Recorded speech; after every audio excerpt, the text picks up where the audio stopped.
مثل الذين حملوا التوراة ثم لم يحملوها كمثل الحمار يحمل أسفارا بئس مثل القوم الذين كذبوا بآيات الله والله لا يهدي القوم الظالمين. Warahmatullahi wabarakatuh. Innal hamdalillah nahmaduhu wa nasta'inuhu wa nastaghfiruh wa na'udzu billahi min shururi anfusina wa min sayyiati a'malina. May yahdihillahu fala mudilla lahu wa may yudlil fala hadiya lahu. Asyhadu an la ilaha illallah wahdahu la syarika lah wa asyhadu anna Muhammadan 'abduhu wa rasuluhu sallallahu alaihi wa ala alihi wa ashabihi wa tabi'in wa tabi'it tabi'in wa man tabi'ahum bi ihsanin ila yaumiddin. Ya ayyuhalladzina amanu taqullaha haqqa tuqatih wa la tamutunna illa wa antum muslimun. Ya ayyuhan nasu taqu rabbakumul ladzi khalaqakum min nafsin wahidah wa khalaqa minha zawjaha wa batha minhuma rijalan katsiran wa nisaa'a wattaqullaha alladzi tasaaluna bihi wal arham innallaha kana 'alaikum raqiba.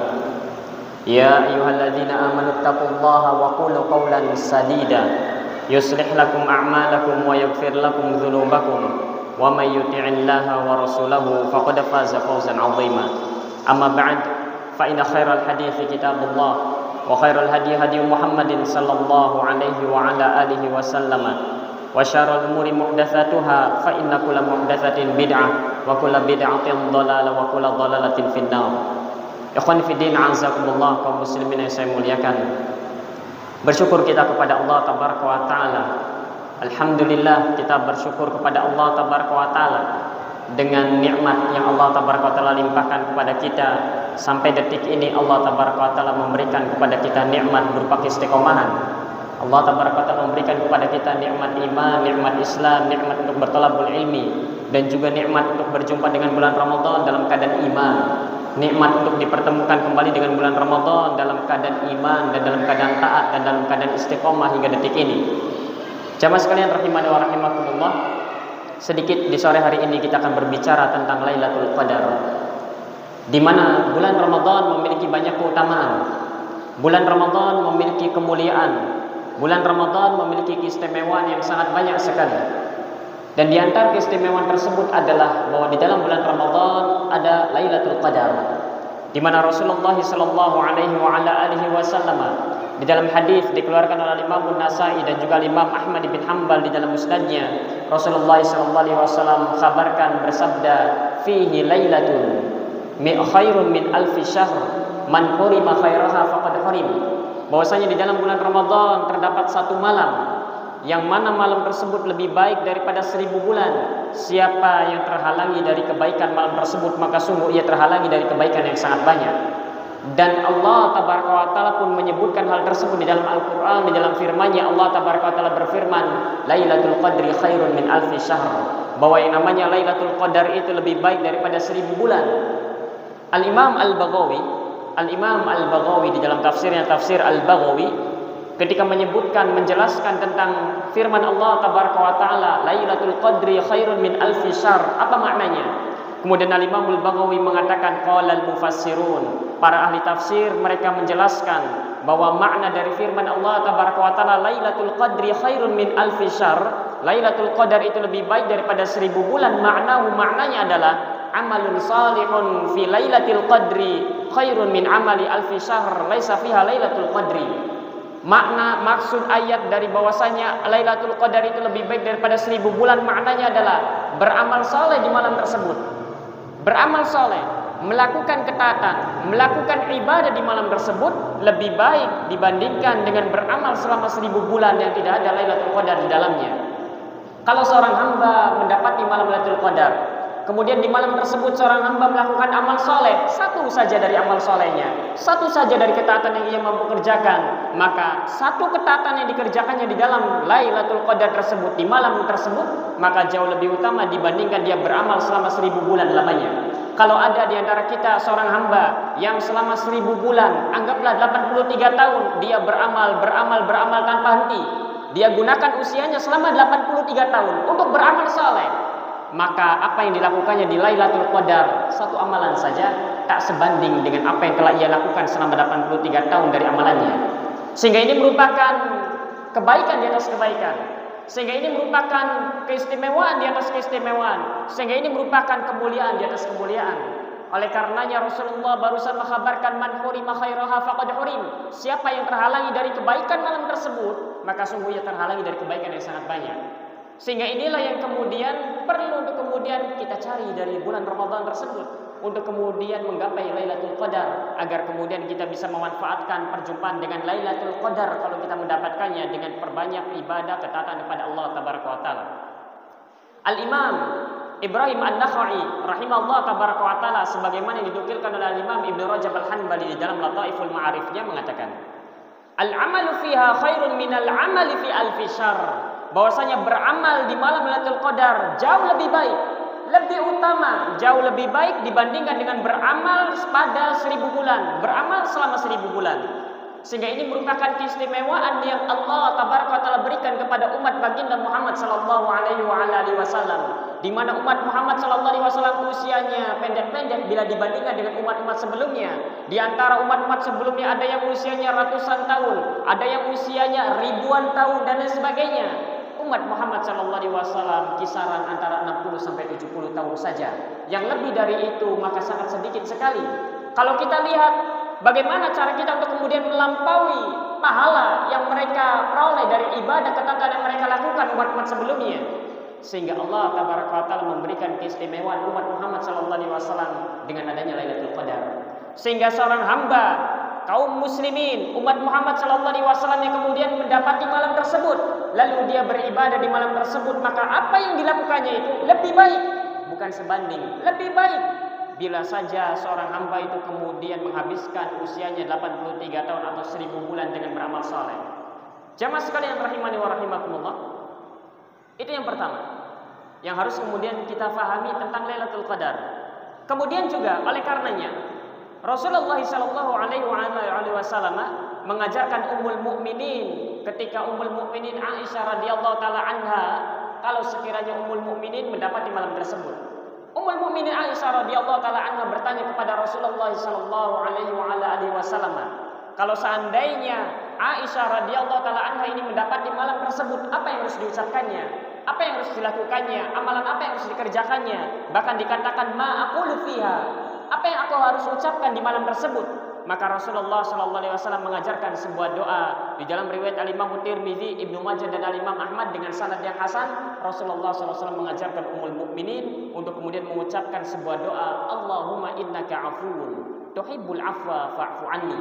Allahumma innaka afuwun, ya Allah, Engkau adalah pemaaf, Engkau adalah pengampun, Engkau memaafkan dosa-dosa, Engkau adalah Zat yang Maha mengampuni segala dosa-dosa. Tuhibbul afwa, Engkau suka untuk memaafkan, Engkau suka untuk mengampuni. Fa'fu anni, maka maafkanlah aku, maka ampunilah dosa-dosaku. Ini sebuah doa yang kemudian diajarkan oleh Rasulullah sallallahu alaihi wasallam kepada Ummul Mukminin Aisyah radhiyallahu taala anha apabila mendapati malam tersebut. Jamaah sekalian rahimani wa rahimakumullah, setiap kita tak lepas dari yang namanya dosa. Dan setiap kebaikan yang telah kita lakukan maka akan tercatat. Demikian pula halnya dengan dosa-dosa yang telah kita kerjakan, maka telah tercatat. Sahabat yang mulia Abdullah ibn Mas'udin radhiyallahu taala anhu mengatakan, "Innakum fi mamarril laili wan nahar, fi ajalin manqusah wa a'malin mahfuzah, wal maut ya'ti baghtatan." Sesungguhnya kalian berada di dalam perjalanan siang dan malam, di mana usia kalian semakin berkurang dan amal-amal kalian telah tercatat. Yang mengamalkan kebaikan, maka kebaikannya tersebut telah tercatat. Siapa yang mengamalkan keburukan, maka keburukannya pun telah tercatat. Wal maut ya'ti baghtatan, dan kematian itu datang secara tiba-tiba. Man zara'a khairan yushiku an yahsuda raghbatan. Siapa yang menanam kebaikan, maka hampir-hampir ia akan menuai buahnya. ia akan memetik buah dari kebaikan yang telah ia tanam. Wa man zara'a syarran yushiku an yahsuda nadabatan wa likulli zari'in mithlu ma zara'. Dan siapa yang menanam keburukan maka hampir-hampir ia akan menuai penyesalannya, dan setiap penanam akan memetik, akan menuai apa yang telah ia tanam. Sehingga setiap amalan seorang hamba telah tercatat. Yang mengamalkan kebaikan telah tercatat, yang mengamalkan keburukan telah tercatat. Ketika seorang hamba kemudian sadar, ketika seorang hamba kemudian bertobat kepada Allah Tabaraka wa Ta'ala, dia menyadari akan berbagai dosa yang diperbuatnya, dia menyadari akan kelalaiannya, kekurangannya, kemudian penyanyiaannya terhadap ibadah, waktu dan lain sebagainya. Lalu dia pun meminta ampun kepada Allah Tabaraka wa Ta'ala, dia pun beristighfar kepada Allah Tabaraka wa Ta'ala, dia pun bertobat kepada Allah Tabaraka wa Ta'ala. Allah pasti akan ampuni dosa-dosanya, karena Allah Tabaraka wa Ta'ala Maha Pengampun. Allah pasti akan mengampuni dan Allah pasti akan menerima taubatnya jika benar apa yang dia lakukan dari taubatnya tersebut. Hanya saja permasalahannya, apakah catatan dosa itu akan ikut dihapus atau tidak. Ketika seorang hamba meminta ampunan kepada Allah, Allah pasti akan ampuni. Namun permasalahannya bagaimana dengan catatan dosa kita? Apakah kemudian akan dihapus ataukah tidak? Oleh karenanya Bilal ibn Sa'ad rahimahullah tabaraka wa ta'ala mengatakan, dibawakan oleh Imam Ibnu Rajab Al-Hanbali di dalam Jami' Al-Ulum wal Hikamnya, innallaha yaghfirudz dzunuba, sesungguhnya Allah Tabaraka wa Ta'ala pasti mengampuni dosa-dosa. Sebanyak apapun dosa seorang hamba pasti akan Allah ampuni. Demikian yang Allah Tabaraka wa Ta'ala kemudian kabarkan melalui hadis qudsinya dikeluarkan oleh Imam Tirmidzi. Rasulullah SAW bersabda bahwasanya Allah Tabaraka wa Ta'ala berfirman, ya bani Adam, innaka ma da'autani wa rajautani ghafartu lak ala ma kana minka wa la ubali. Wahai anak Adam, selagi engkau berharap hanya kepadaku, engkau berdoa meminta hanya kepadaku, maka aku pasti akan mengampuni dosa-dosamu dan aku tidak peduli sebanyak apapun dosa yang kau miliki. Ya bani Adam, lau balagat dzunubuka ananas sama, tsumma astaghfartani ghafartu lak. Wahai anak Adam, sekiranya dosa-dosamu sampai menembus awan di langit, kemudian engkau meminta ampun kepadaku, maka aku pasti akan mengampuni dosa-dosamu. Ya bani Adam, lau ataitani bi qurabil ardi khataya, tsumma laqitani la tusyriku bi syai'an la ataituka bi qurabiha maghfiratan. Wahai anak Adam, sekiranya engkau datang kepadaku dengan membawa dosa sepenuh bumi, kemudian engkau datang kepadaku dalam keadaan engkau tak pernah menyekutukanku dengan sesuatu apapun, maka aku pasti akan datang kepadamu dengan membawa ampunan sepenuh bumi pula. Seorang hamba yang berdosa, seorang hamba yang memiliki banyak dosa meminta ampunan kepada Allah, dan dia tahu bahwa Allah adalah Maha Pengampun, maka Allah pasti akan mengampuni. Namun siapa yang dapat menjamin catatan dosanya akan dihapus dari catatan amalannya? Oleh karenanya Bilal bin Sa'ad mengatakan, innallaha yaghfirudz dzunub, sesungguhnya Allah Tabaraka wa Ta'ala pasti mengampuni dosa-dosa, walakin namun la yamhuha minas sahifah, Allah tidak akan menghapus catatan dosa yang pernah dilakukan oleh seorang hamba. Hatta yuqifahu 'alaiha yaumal qiyamah wa intaba, sampai nanti akan kemudian ditunjukkan kepada seorang hamba ini di hari kiamat nanti, akan diperlihatkan kepada seorang hamba yang melakukan dosa ini di hari kiamat nanti wa intaba, sekalipun dia telah bertobat kepada Allah Taala. Sehingga jangan main-main dengan perbuatan dosa. Dosa telah tercatat. Jangan kemudian kita bermudah-mudah mengatakan Allah pasti mengampuni. Benar, Allah pasti mengampuni, namun catatan dosa belum tentu akan dihapus oleh Allah Taala. Seorang hamba yang kemudian dia bertobat, diterima tobatnya, Allah ampuni, kemudian di hari kiamat Allah tetap akan mempertunjukkan catatan dosanya. Allah akan tampilkan itu di hadapan seluruh umat manusia. Al-Imam Al-Hasan Al-Basri rahimahullah tabaraka wa taala mengatakan, fal 'abdu yuznib, seorang hamba melakukan perbuatan dosa, tsumma yatub, kemudian dia bertobat kepada Allah tabaraka wa taala, wa yastaghfir, kemudian dia meminta ampunan kepada Allah tabaraka wa taala, yughfaru lahu, Allah pasti akan mengampuni dosa-dosanya. Ketika seorang hamba melakukan perbuatan dosa, dia kemudian melakukan kemaksiatan, dia melakukan kelalaian, dia habiskan usianya untuk berfoya-foya, untuk bermaksiat kepada Allah tabaraka wa taala, kemudian di akhir-akhir penghujung usianya dia masih sempat bertobat kepada Allah tabaraka wa taala dengan taubatan nasuha, maka Allah pasti akan mengampuni dosa-dosanya. Namun dikatakan oleh Imam Al-Hasan Al-Basri, walakin la yumhahu minas sahifah min kitabihi, namun Allah tidak akan menghapus catatan dosa pada kitab amalannya. Duna an yaqifahu alaih, sampai Allah tabaraka wa taala akan menunjukkan kepadanya tentang catatan dosa-dosanya yang pernah dilakukannya di dunia. Al-Imam Al-Hasan Al-Basri sewaktu mengatakan hal ini dia menangis. Dia membayangkan bagaimana kalau itu adalah dirinya. Bagaimana kalau aib-aib dosanya kemudian Allah tunjukkan di hadapan seluruh umat manusia, sehingga seluruh umat manusia mengetahui aib-aibnya sekalipun telah Allah tabaraka taala ampuni. Tsumma yus'alu anha. Tsumma yas'aluhu anha. Kemudian Allah akan bertanya tentang dosa-dosa yang telah diperbuatnya sekalipun ia telah bertobat kepada Allah tabaraka taala. Sehingga jangan bermain-main dengan kemaksiatan. Kemaksiatan, dosa-dosanya Allah pasti akan mengampuni. Namun catatan dosanya belum tentu akan Allah hapuskan. Sampai nanti di padang mahsyar, sampai nanti di hari kiamat Allah akan tunjukkan itu di hadapan kita, sekalipun kita telah bertobat. Sampai nanti Allah tabaraka taala akan bertanya kepada kita tentang dosa-dosa yang pernah kita perbuat. Sehingga yang tahu bukan hanya 1-2 orang saja, namun seluruh umat manusia mengetahui aib-aib kita.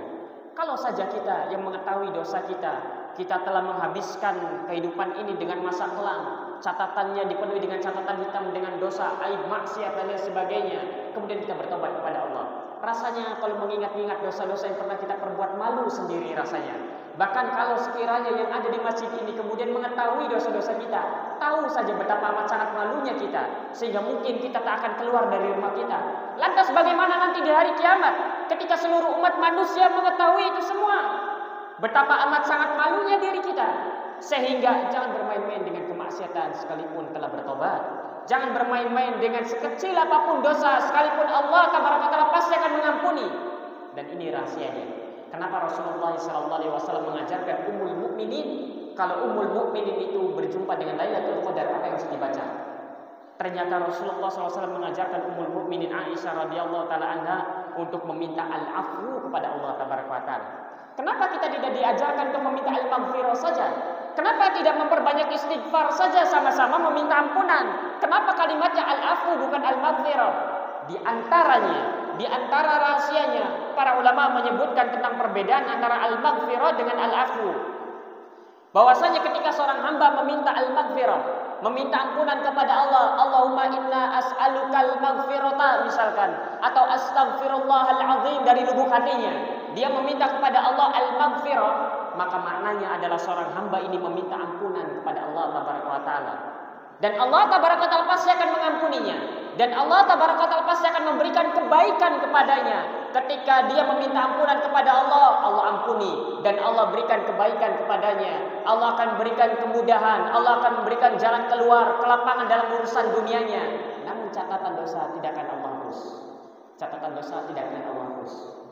Namun ketika seorang hamba meminta al-afwa kepada Allah tabaraka wa taala, maknanya adalah seorang hamba ini dia meminta ampunan kepada Allah tabaraka wa taala, dan Allah pasti akan mengampuni dosa-dosanya, dan Allah pasti akan memberikan tambahan kebaikan kepadanya. Allah akan memberikan kemudahan urusannya dunia dan akhiratnya, dan Allah akan menghapus catatan dosa yang pernah ditorehkannya di dalam catatan amalannya. Sehingga inilah kemudian Lailatul Qadar adalah waktu mustajab, waktu yang sangat mustajab doa itu dikabulkan. Sehingga seorang hamba kemudian diajarkan oleh Rasulullah SAW untuk meminta kepada Allah al-afu. Sehingga maknanya adalah ketika seorang hamba mengucapkan Allahumma innaka afuun, ya Allah engkau adalah maha pemaaf, ya Allah engkau adalah maha pengampun, tuhibbul afwa, engkau adalah zat yang suka untuk memaafkan kesalahan hamba-hambamu, engkau adalah zat yang suka untuk mengampuni dosa-dosamu, fa'fu anni, maka maafkanlah aku, maka ampunilah dosa-dosaku ya Allah, dan hapuskanlah catatan keburukanku dari catatan amal ini. Itu maknanya.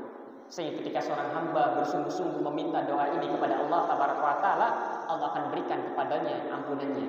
Allah akan pula berikan tambahan kebaikan kepadanya, dan Allah akan menghapuskan catatan dosa yang pernah diperbuatnya. Sehingga tatkala dibangkitkan oleh Allah tabaraka wa taala di kemudian hari, di hari kiamat nanti, dia tidak akan malu. Dia tidak akan malu. Sehingga bersungguh-sungguhlah untuk meminta kepada Allah tabaraka wa taala dengan ucapan Allahumma innaka afuwun tuhibbul afwa fa'fu anni di 10 malam terakhir bulan Ramadan, yang kalaulah kemudian kita mengucapkannya dari lubuk hati kita yang terdalam, kemudian Allah ijabahi doa kita tersebut, permintaan kita tersebut, maka catatan dosa kita akan Allah hapuskan. Dan tidak ada kebahagiaan bagi seorang hamba kecuali Allah berikan ampunannya, dan Allah bersihkan catatan dosa kita itu dari catatan amal kita.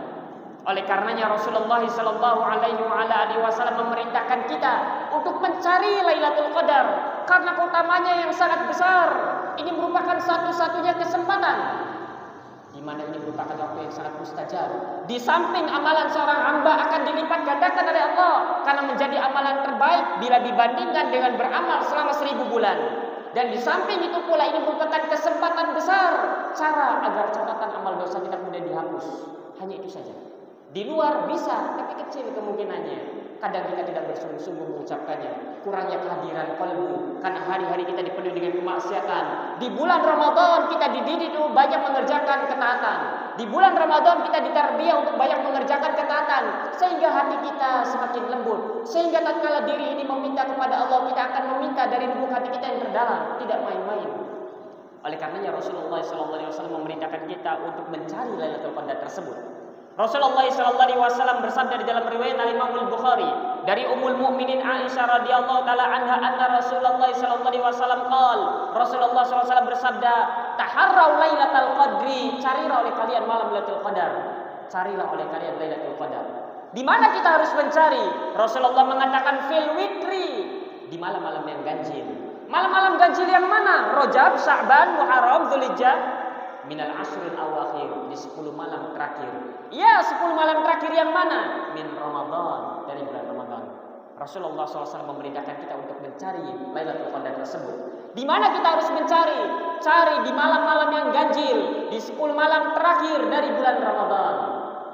Pertanyaannya, mungkinkah Lailatul Qadar terjadi di selain bulan Ramadan?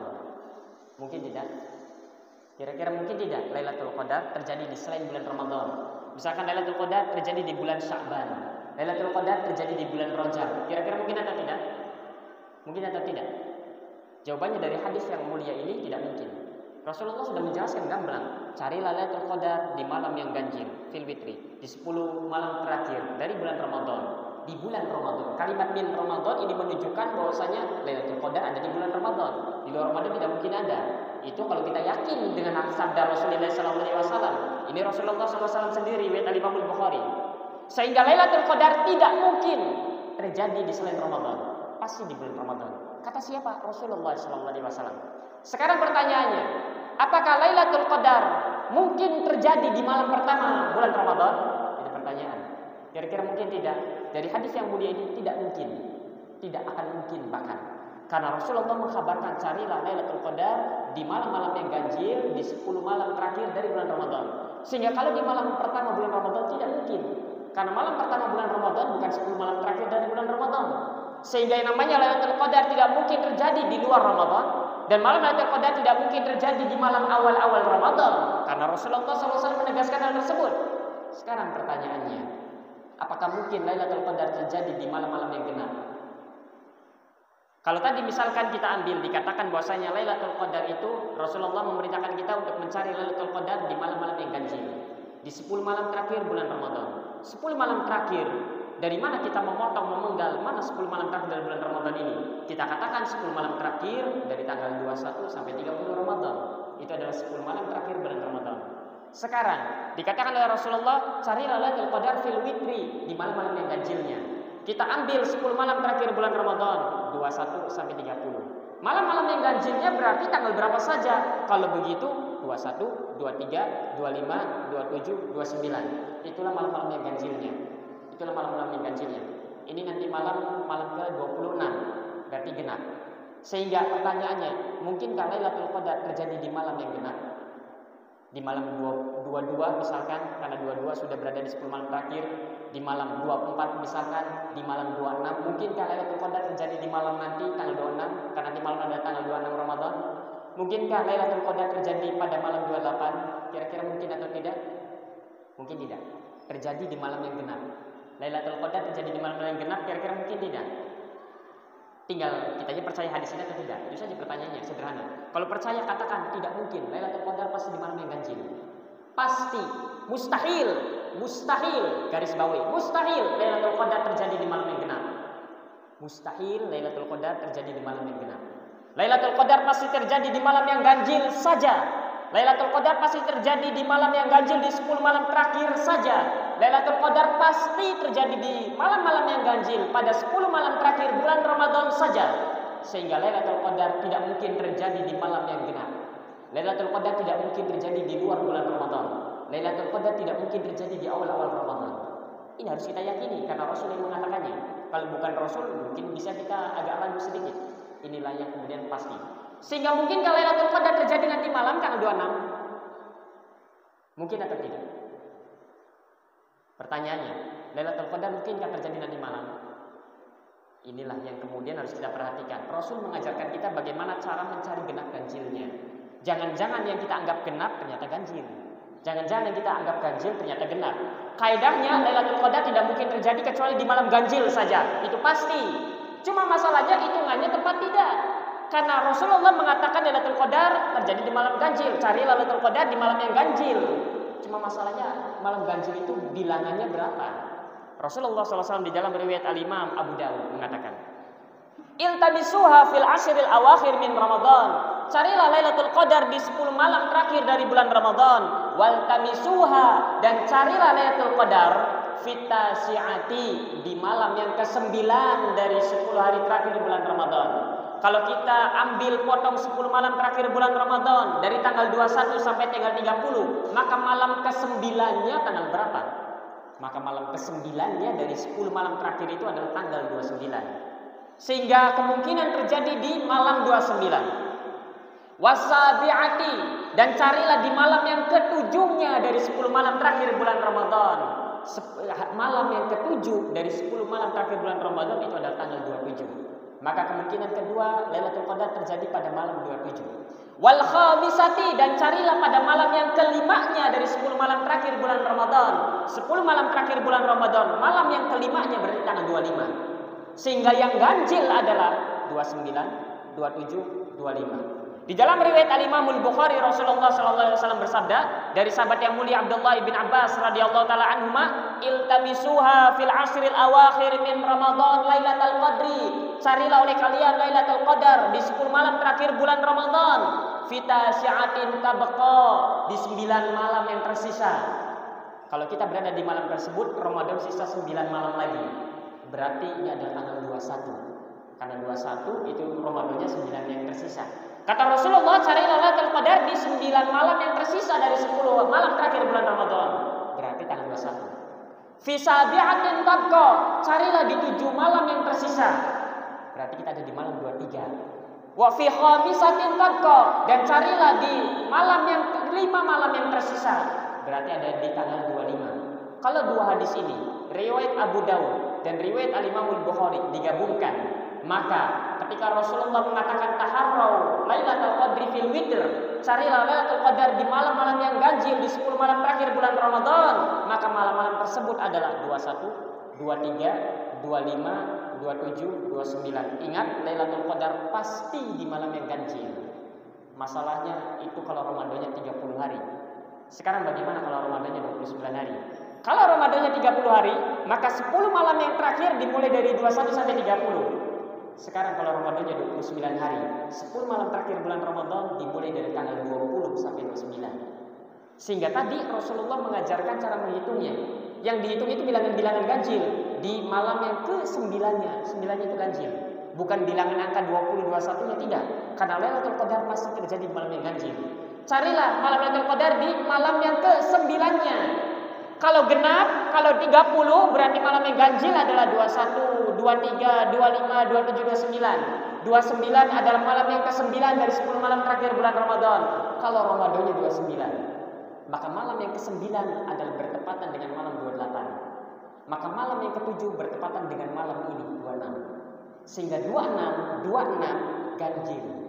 Ganjil karena dia adalah malam yang ke-7. Bukan bilangan 26-nya, tapi yang ke-7-nya itulah yang ganjil. Carilah di malam yang ke-5-nya. Kalau Ramadannya 29, berarti malam yang ke-5 adalah malam yang ke-5 itu adalah 24. Kalau digabungkan dengan hadis ini berarti kalau Ramadannya 29, malam-malam yang ganjil tersebut adalah 20, 22, 24, 26, 28. Karena yang dilihat genap ganjil bukan bilangan 20-nya. Ya 20 genap, tapi Rasul bukan itunya. Tapi yang ke-7-nya, yang ke-5-nya, 9 malam yang tersisa, 7 malam yang tersisa. Bilangan-bilangan 9, 7, 5 itulah yang ganjilnya. Sehingga Lailatul Qadar pasti terjadi di malam yang ganjil. Tapi 20 bisa jadi ganjil, bisa jadi genap. Kalau Ramadannya 30, 20 itu genap. Kalau Ramadannya 29, 20 itu adalah ganjil. Sehingga nanti malam adalah malam yang ganjil kalau Ramadannya 29. Sehingga kaedahnya kalau sudah masuk 10 malam terakhir bulan Ramadan, pertama jangan sibuk ganjil genap. Seperti jalan, misalkan di jalan ini ganjil atau genap. Jangan sampai kemudian, oh ini malam 25, ganjil berarti. Akhirnya, wah malam ibadah. Oh besok 26, oh genap berarti. Akhirnya tidak datang ke masjid. Oh akhirnya ke mall, jalan-jalan kemana dan sebagainya. Sedangkan ganjil genapnya bukan bilangan 20, 21 nya bukan. Tapi dilihat dari 9 yang tersisa, 7 yang tersisa, 5 yang tersisa, malam yang ke-9, malam yang ke-7, malam yang ke-5. Sehingga kalau sudah masuk di 10 malam terakhir bulan Ramadan, tidak perlu untuk kemudian memilih-milih mana malam ganjil, malam genap, karena kita bisa memastikan ini adalah malam ganjil atau genap tatkala sudah masuk Idul Fitri nanti. Karena kan kita harus menunggu sidang itsbat terlebih dahulu. Ramadannya berapa? 29 atau 30? Sehingga kita tidak bisa menebak-nebak. Sehingga jangan kemudian sibuk memikirkan ganjil genap.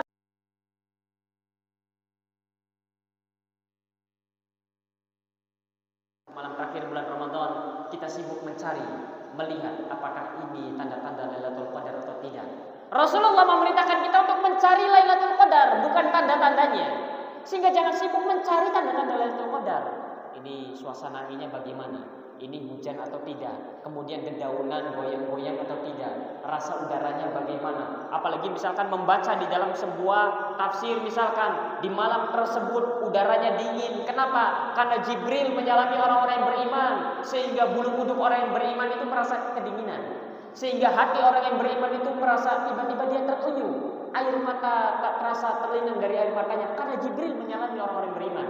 Namun jangan sibuk untuk memikirkan, melihat, menganalisa tanda-tanda Lailatul Qadar. Karena kita diperintah untuk mencari Lailatul Qadar, bukan tanda-tandanya. Kemudian juga ditambah lagi bahwa semua hadis yang menerangkan tentang tanda-tanda Lailatul Qadar di malam hari, hadisnya ada, namun hadisnya tak lepas dari yang namanya kelemahan. Sehingga tak perlu dihiraukan apakah ini tanda Lailatul Qadar atau tidak. Tanda yang sahih hanya satu saja, tanda setelah terjadinya Lailatul Qadar. Sehingga kalaupun kita ingin melihat tandanya, itu tanda setelah terjadi, sehingga tidak ada manfaatnya. Sehingga ketika sudah masuk 10 malam terakhir bulan Ramadan, jangan pilih-pilih ganjil genap. Jangan kemudian melihat mencari tanda-tanda Lailatul Qadar. Sibukkan saja dengan ketaatan apa yang mungkin untuk bisa kita lakukan dari ketaatan amal saleh. Dengan kemudian berupaya untuk mencarinya. Dengan kemudian kalau ada dirasa sebuah malam yang ini merupakan kemungkinan besar Lailatul Qadar, perbanyak untuk meminta kepada Allah al-'afwu. Sebagaimana Rasulullah SAW ajarkan kepada Ummul Mukminin. Jamaah sekalian rahimani wa rahimakumullah, itu tentang Lailatul Qadar, tentang waktunya, bagaimana cara mencarinya. Kemudian siapa orang yang akan memperoleh bagian dari kemuliaan Lailatul Qadar tersebut? Siapa? Apakah orang yang menghabiskan malamnya dengan ketaatan? Apakah orang-orang semisal kita yang kemudian hanya bisa mengerjakan sholat maghrib, sholat isya, sholat tarawih, itu pun belum tentu khusyuk, membaca Al-Quran pun belum tentu khusyuk, beribadah pun belum tentu ikhlas kepada Allah misalkan. Siapa orang-orang yang kemudian dia memperoleh bagian dari kemuliaan Lailatul Qadar? Jelas yang pertama, orang yang menghabiskan 10 malam tersebut dengan ibadah kepada Allah, dia pasti mendapatkan bagian dari Lailatul Qadar kemuliaannya. Kemudian sahabat yang mulia Abdullah bin Abbas radhiyallahu taala anhu menyebutkan, minimal orang mendapatkan bagian dari Lailatul Qadar itu bagaimana? Anna ihya'aha yahsulu bi an yusalliyal isya'a fi jama'atin wa ya'zima ala an yusalliya as-subha fi jama'atin wa ya'zimu ala an yusalliya as-subha fi jama'atin. Seorang itu dia dianggap telah menghidupkan malam Lailatul Qadar dan dia mendapatkan bagian dari Lailatul Qadar manakala dia salat isya berjamaah di masjid. Yang kedua, dia berazam, bertekad, berkeinginan keras untuk besok sholat subuh berjamaah di masjid. Itu saja. Kalau ada seorang hamba yang kemudian dia sholat isya berjamaah di masjid, kemudian dia meniatkan di malam hari itu, bertekad kuat, bersikeras, besok ingin sholat subuh berjamaah di masjid, maka dia mendapatkan bagian dari Lailatul Qadar. Sederhana, tidak berat. Tidak harus kemudian begadang. Kalau mampu silakan untuk mendapatkan bagian yang lebih banyak lagi. Namun kalau seorang hanya mampu melakukan ini saja, maka dia mendapatkan bagian dari Lailatul Qadar. Dia mendapatkan dari Lailatul Qadar tersebut kemuliaannya. Al-Imam Sa'id bin Musayyab rahimahullah tabaraka wa taala mengatakan, "Man syahida Lailatul Qadri, yakni fi jama'atin faqad akhadha bihadhi minha." Siapa yang menyaksikan Lailatul Qadar dengan salat berjamaah di masjid, maghrib berjamaah di masjid, isya berjamaah di masjid, kemudian dia mengerjakan sholat subuh berjamaah di masjid, maka faqad akhadha bihadzi minha, dia mendapatkan bagian dari Lailatul Qadar. Dia memperoleh bagian dari Lailatul Qadar. Al-Imam Syafi'i rahimahullah taala mengatakan, man syahidal isya'a wa subha Lailatul Qadri faqad akhadha bihadzi minha. Siapa yang sholat isya berjamaah di masjid, siapa yang sholat subuh berjamaah di masjid, siapa yang menyaksikan Lailatul Qadar, kemudian dia mengerjakan sholat isya dan subuh berjamaah di masjid, maka dia mendapatkan bagian dari Lailatul Qadar. Sederhana, tidak berat, sehingga siapapun orangnya bisa mendapatkannya. Tak peduli apakah dia anak pondok atau bukan anak pondok, dia ustadz atau bukan ustadz, dia orang yang soleh atau dia bukan orang yang soleh, dia taat ibadah ataukah dia tidak taat ibadah, apakah dia banyak ibadahnya ataukah tidak banyak ibadahnya. Kalau dia mencari Lailatul Qadar, dia mendapati Lailatul Qadar, dia hanya sholat berjamaah saja di masjid, dia mendapatkan bagian dari Lailatul Qadar. Namun permasalahannya adalah Sa'id ibn Musayyib dan Al-Imam Syafi'i mengatakan man syahidah, siapa yang menyaksikan Lailatul Qadar. Ya, bagi orang yang menyaksikan Lailatul Qadar, sekalipun dia hanya beramal yang wajib-wajibnya saja, maghrib jamaah di masjid, isya jamaah di masjid, subuh jamaah di masjid, misalkan, maka dia mendapatkan bagian dari Lailatul Qadar. Bagaimana dengan orang yang tidak menyaksikan? Bagaimana dengan orang yang tidak tahu bahwa ini adalah malamnya? Bagaimana kalau orang itu tak merasakan akan kedatangan Lailatul Qadar?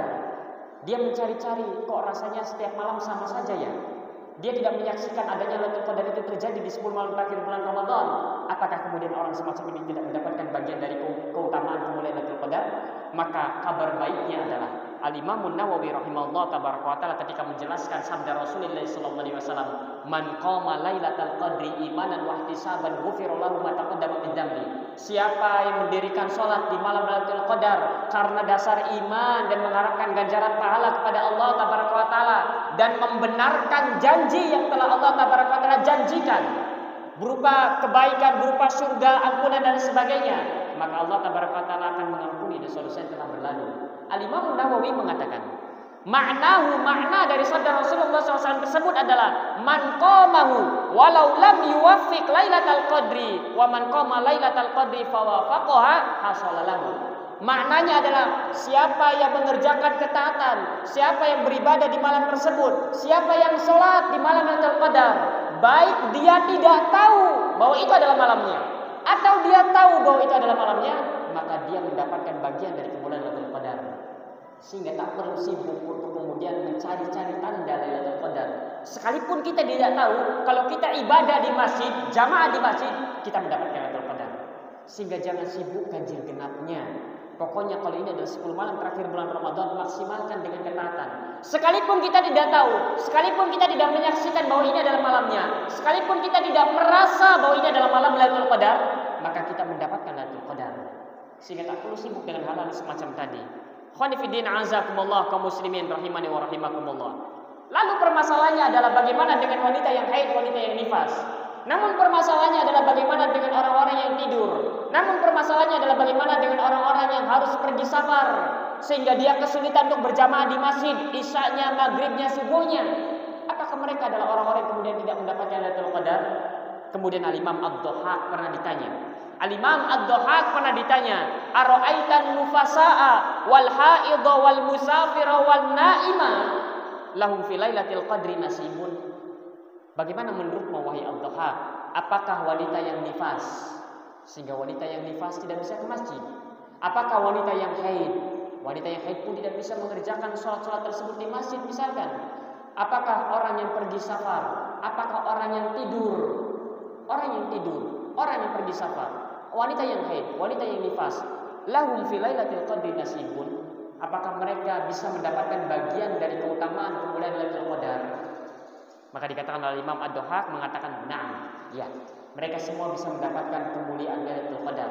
Wanita yang haid di rumahnya bisa memperoleh kemuliaan Lailatul Qadar. Sehingga ini tidak khusus bagi para lelaki saja yang datang ke masjid. Enak sekali, tidak adil sekali syariat ini nantinya. Wanita yang haid bisa mendapatkan Lailatul Qadar. Wanita yang nifas bisa mendapatkan bagian dari kemuliaan Lailatul Qadar. Bahkan orang yang tidur sekalipun, kalau ada ternyata orang itu kelelahan setelah seharian bekerja di bulan puasa, kemudian di waktu asar dia tidur, pikirnya hanya setengah jam saja, 1 jam atau setengah jam tidur. Ternyata tidur. Ternyata dia tidur bangun jam 9 pagi. Ternyata malam yang dia gunakan untuk tidur itu adalah Lailatul Qadar. Misalkan, orang yang semacam ini pun bisa mendapatkan bagian dari Lailatul Qadar. Namun ada syaratnya. Ada syaratnya. Apa syaratnya? Disebutkan oleh Imam Ad-Dhahhak, kullu man taqabbalallahu amalahu sayu'tihi nasibahu min Lailatul Qadar. Setiap orang yang amalnya diterima oleh Allah Taala, maka ia pasti akan diberikan ganjaran bagian oleh Allah Taala dari kemuliaan Lailatul Qadar. Sehingga yang harus diperhatikan adalah keikhlasan kita. Sehingga yang harus diperhatikan adalah bagaimana caranya agar amalan yang kita kerjakan itu diterima oleh Allah Taala. Ketika seorang hamba mendengar motivasi, dorongan, anjuran akan keutamaan bulan Ramadan yang sangat luar biasa, dilipat gandakannya amalan di bulan Ramadan, kemudian juga amalannya menjadi amalan yang terbaik dan lain sebagainya. Kemudian seorang hamba memperbanyak amalan di bulan Ramadan. Ketika dia mendengar keutamaan Lailatul Qadar, di mana keutamaannya sangat luar biasa sekali, sehingga dia pun gunakan 10 malam terakhir benar-benar untuk ketaatan kepada Allah Taala, maka perhatikan keikhlasan kita. Perhatikan keikhlasan kita. Sehingga Al-Imam Ibnu Rajab Al-Hanbali mengatakan, ikhwani, wahai saudara-saudaraku, al-mu'awwalu 'alal qabul, la 'alal ijtihad. Yang terpenting adalah bagaimana caranya amalan ini diterima oleh Allah Taala. Bukan hanya sekedar kita rajin saja memperbanyak amal ibadah saja. Di samping kita kemudian beramal, memperbanyak amalan, bersungguh-sungguh dalam beramal, perhatikan juga keikhlasan kita. Karena sangat rawan di hari-hari ini kemudian keikhlasan kita kemudian rusak. Sangat rawan sekali ketaatan ibadah yang kita kerjakan ini kemudian tercampur dengan yang namanya riya, sum'ah, ujub, takabur. Kenapa? Di luar Ramadan kita tidak bisa membaca Al-Quran sehari 1 juz. Di dalam bulan Ramadan subhanallah bisa membaca Al-Quran sampai 2 juz, sampai 3 juz dalam 1 hari. Di luar Ramadan untuk mengerjakan sholat malam 2 rakaat saja sulit sekali. Di dalam bulan Ramadan seorang hamba istiqomah mengerjakan sholat malam 11 rakaat dengan kualitas yang sangat luar biasa. Terkadang seorang hamba kemudian takjub kepada dirinya sendiri. Subhanallah, Masya Allah. Di luar Ramadan kita tidak bisa membaca Al-Quran. Bahkan membaca 1 surat pun kadang tidak bisa. Membaca 3 baris saja tidak bisa. Di dalam bulan Ramadan subhanallah, sehari saya bisa khatam Al-Quran. Bahkan sehari saya bisa kemudian membaca Al-Quran sebanyak 1 juz, 2 juz. Sehari saya bisa menghatamkan setengah Al-Quran. Akhirnya dia pun takjub. Akhirnya dia berbangga dengan dirinya sendiri. Sudah begitu ditambah lagi dengan meremehkan manusia. Ente berapa membaca Al-Quran dalam sehari di dalam bulan Ramadan? Saya hanya bisa 1 halaman saja. Muncul dalam hati rasa perendahan, muncul dalam hati rasa peremehan. Melihat orang-orang lain kemudian subhanallah, kaum muslimin berbondong-bondong datang ke masjid. Kemudian muncul peremehan dalam kalbunya. Berkata dalam kalbunya, selama ini ente kemana saja? Tidak diucapkan dengan lisannya. Ketika melihat orang-orang yang jarang ke masjid di dalam bulan Ramadan, kemudian sering ke masjid, muncul bisikan-bisikan dalam kalbu, bahkan mengatakan dalam kalbu kita, selama ini kemana saja? Kok sadarnya baru sekarang ya? Subhanallah, tak terasa apa yang dilakukan ini merupakan sebuah hal yang besar sekali di hadapan Allah. Ini merupakan sebuah hal yang dapat kemudian menggugurkan amalannya. Bisa jadi takjubnya ini meremehkan, merendahkan orang lain ini yang kemudian menghancurkan amalan yang baik dilakukan dalam bulan Ramadan. Sehingga perhatikan keikhlasan kita. Di samping kita mencari Lailatul Qadar, di samping kita kemudian berupaya keras untuk kemudian beribadah ketaatan kepada Allah, terutama di 10 malam terakhir bulan Ramadan ini, perhatikan keikhlasan kita. Jangan remehkan kaum muslimin yang datang ke masjid. Jangan berbangga dengan apa yang kemudian kita lakukan. Al-Imam Ibnu Rajab Al-Hanbali mengatakan wali'tibaru bibirril qulub la bi'amalil abdan. Yang menjadi patokan adalah baiknya kalbu seorang hamba, bukan hanya sekedar banyaknya amal anggota badan yang dikerjakannya. Sehingga perhatikan pula baiknya kalbu kita, ikhlas, jangan sampai ada riya, jangan sampai ada sum'ah, jangan sampai ada ujub, jangan sampai ada takabur, dan jangan sampai ada dendam dalam kalbu kita. Kemudian kita merasa dizalimi, kita pun dendam kepada orang lain, kepada kaum muslimin yang lain yang menzalimi kita. Di malam ini, di 10 malam terakhir bulan Ramadan, hilangkan dendam tersebut. Karena ini merupakan penyakit hati. Kalau ini masih bercokol di dalam kalbu kita, maka kita akan terhalangi dari kebaikan Lailatul Qadar. Sehingga perhatikan jangan sampai ada dendam, jangan sampai ada kedengkian, jangan sampai ada permusuhan dalam kalbu kita. Di samping kita mengikhlaskan ibadah yang kita kerjakan di 10 malam terakhir bulan Ramadan ini, perhatikan juga kebersihan kalbu kita dari namanya dendam. Kalau ada kaum muslimin yang berbuat salah kepada kita, maafkanlah pada malam ini. Kalau ada orang yang kemudian menzalimi kita, kemudian sampai terlontar lisan kita akan kubawa pada pengadilan Allah nanti. Ikhlaskan, maafkan. Jangan ada dendam, jangan ada perselisihan, jangan ada permusuhan kepada kaum muslimin, karena mereka pun adalah umat baginda Muhammad SAW. Apakah tega kita menyakiti Nabi Muhammad SAW? Kemudian kita bawa persoalan ini hingga kepada sidang Allah Taala. Kemudian mereka pun masuk ke dalam neraka, kemudian kita ridho, padahal mereka adalah saudara kita kaum muslimin umat Muhammad SAW. Bersihkan kalbu kita. Kalau kita belum melakukannya di malam-malam sebelumnya, di 10 malam terakhir bulan Ramadan yang kemarin berlalu, maka mulai malam ini.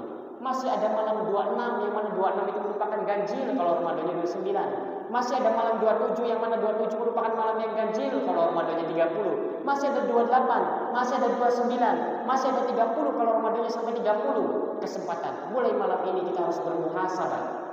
Bersihkan kalbu kita dari namanya dendam, bersihkan kalbu kita dari yang namanya permusuhan, perselisihan dan sebagainya. Karena penyakit-penyakit inilah yang dapat menghalangi seorang hamba dari kemuliaan Lailatul Qadar. Tak peduli sebanyak apapun ibadah yang dikerjakannya, tak peduli dia sampai begadang tidak tidur. Kalau di dalam kalbunya ada permusuhan, kalau di dalam hatinya ada dendam, kalau di dalam hatinya ada penyakit-penyakit, kotoran-kotoran kalbu, ditambah lagi tidak ikhlas, dia terhalangi dari kebaikan Lailatul Qadar. Oleh karenanya Al-Imam Ibnu Rajab Al-Hanbali mengatakan, rubba qaimin hadzuhu min qiyamihi sahar. Berapa banyak orang yang berdiri salat malam, namun yang ia dapatkan adalah lelahnya begadang saja. Kemudian dikatakan kamin qaimin mahrumun wa kamin naimin marhumun. Berapa banyak orang yang menunaikan salat malam, berdiri di malam hari, dia habiskan malam dengan ibadah ketaatan kepada Allah Taala, mahrumun. Namun orang ini adalah orang yang terhalangi dari kebaikan. Wa kamin naimin marhum. Dan berapa banyak orang yang tidur, namun dia adalah orang-orang yang dirahmati oleh Allah Taala. Nama wa qalbu dzakir. Orang ini tidur, namun hatinya mengingat Allah Taala. Sehingga apa kata Imam Ad-Dhahhak, orang yang tidur pun bisa mendapatkan Lailatul Qadar. Kenapa? Bisa jadi dia berzikir kepada Allah Taala sebelum dia tidurnya. Bisa jadi kemudian dia melakukan apa yang disyariatkan, yang dianjurkan, yang disunahkan oleh Rasulullah SAW sebelum tidurnya. Bisa jadi niatnya mulia. Ya Allah, saya ingin tidur sebentar agar malam saya bisa begadang untuk mencari Lailatul Qadar. Ya Allah, ternyata Allah takdirkan dia bablas sampai siang. Sehingga orang ini tidur, namun dia adalah orang yang kemudian diberikan rahmat oleh Allah. Kenapa? Karena hatinya berzikir mengingat Allah Taala. Wa hadza qama wa qalbu fajir.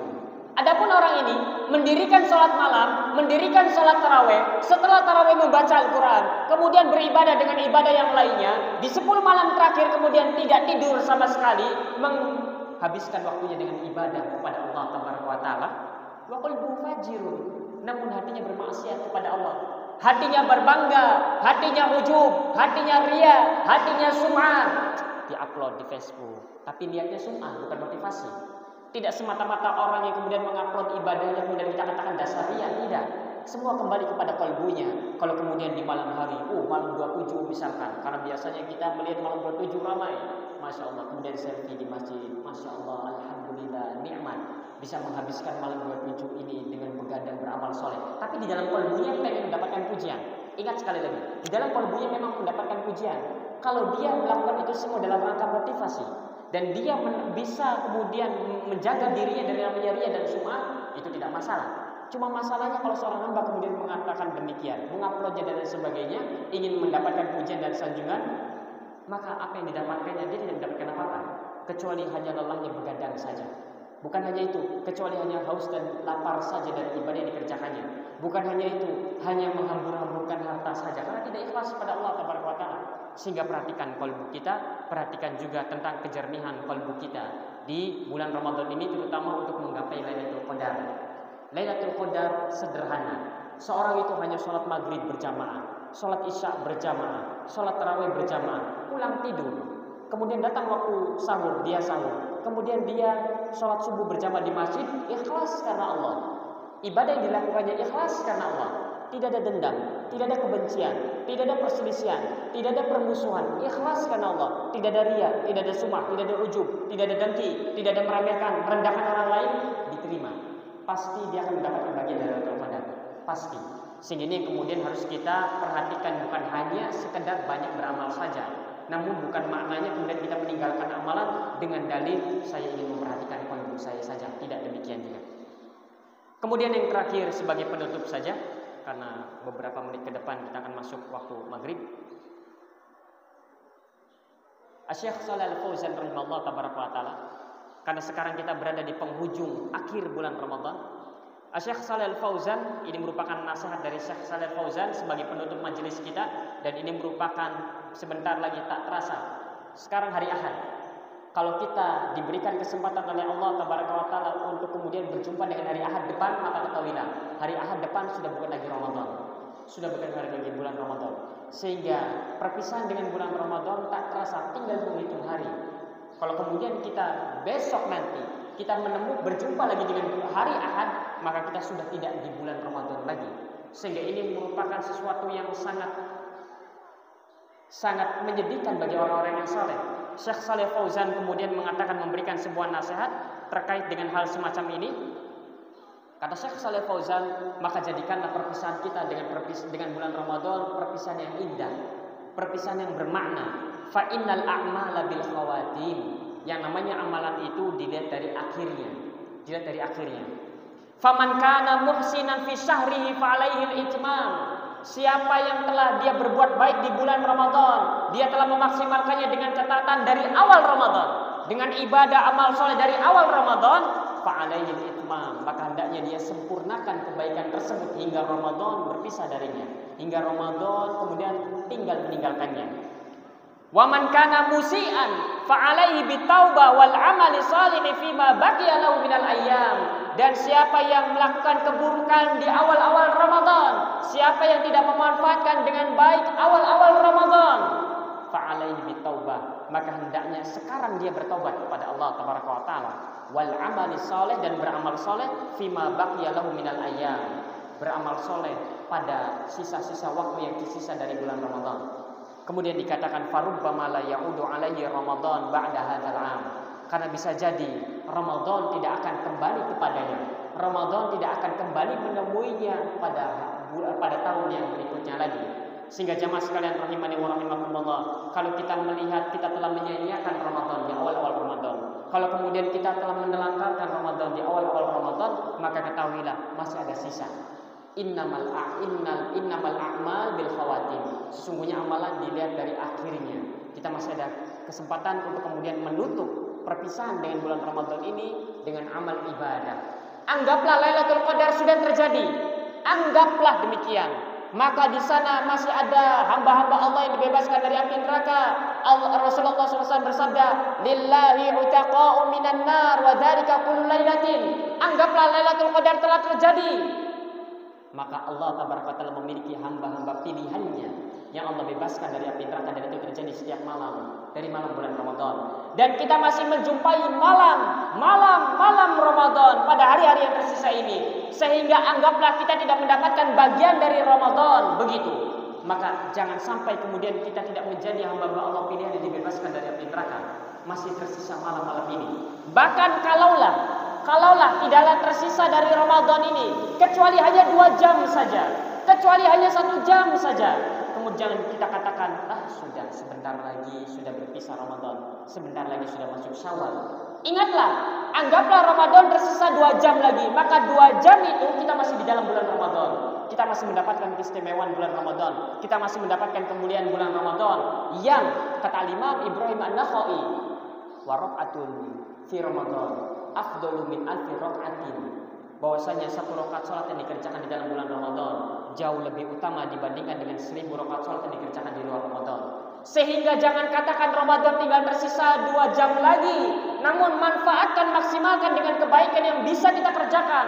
Sehingga ketika berada di ujung-ujung bulan Ramadan, amalan apa yang bisa kita kerjakan? Membaca Al-Quran sampai masuk waktu maghrib, agar kemudian kita memanfaatkan dengan baik perpisahan dengan bulan Ramadan. Kita bisa berinfak, beramal soleh, manfaatkan dengan baik, mumpung belum terlambat. Jangan sampai nanti kita berada di siang hari bulan Ramadan terakhir, ya sudah, kemudian kita jarang lagi, malas lagi beramal soleh. Namun manfaatkan, karena kita masih di bulan Ramadan. Apa yang bisa kita lakukan dari amal ibadah ini, maka kerjakan. Karena yang dilihat adalah penutupnya, Karena amalan itu yang dilihat adalah ujungnya. Bagaimana kemudian kita berpisah dengan bulan Ramadan? Dalam keadaan seperti apa kemudian kita menutup bulan Ramadan? Dalam keadaan seperti apa kemudian kita berpisah dengan bulan Ramadan? Sehingga manfaatkan dengan baik sisa-sisa waktu ini. Kalau kita kemudian belum membaca Al-Quran, mulailah dari malam ini. Sekalipun atau mulai dari detik ini, sekalipun kita tidak mampu menghatamkannya, mulailah. Kalau kita tidak mampu, kemudian kita jarang berzikir kepada Allah, mulailah dari hari ini sebelum terlambat. Kalau kemudian sebelum-belumnya kita jarang sholat sunnah, mulailah dari hari ini untuk kemudian kita konsekuensi istiqomah untuk mengerjakan sholat sunnah. Kalau belum sempat kita kemudian berinfak bersedekah, mulailah dari hari ini, agar kemudian dari hari-hari yang tersisa ini kita gunakan untuk membaca Al-Quran, untuk sholat sunnah, untuk berinfak dan bersedekah, untuk berzikir kepada Allah, untuk bersalawat kepada Nabi SAW, untuk mengerjakan ketaatan dan memaksimalkan sisa waktu yang kita miliki ini. Karena bisa jadi sisa waktu yang kita miliki ini yang kemudian dimaksimalkan dengan ketaatan kepada Allah, yang menjadikan kita mendapatkan rahmat Allah Tabaraka wa Ta'ala, menjadikan kita diridhoi oleh Allah. Jangan kemudian malah semakin memperparah keadaan. Sudah tanggung dari awal ditelantarkan Ramadan, sekalian saja saya telantarkan semua. Jangan demikian, karena Allah Tabaraka wa Ta'ala dan syariat ini tidak mengajarkan kita untuk berputus asa dari rahmat Allah Tabaraka wa Ta'ala. Maka harapan terakhir adalah semoga kita adalah orang-orang yang mendapatkan bagian dari kebaikan bulan Ramadan, dan kita bukanlah orang-orang yang terhalangi dari kebaikan bulan malam Lailatul Qadar tersebut khususnya. Subhanakallahumma bihamdika asyhadu an la ilaha illa anta astaghfiruka wa atubu ilaik. Assalamualaikum warahmatullahi wabarakatuh.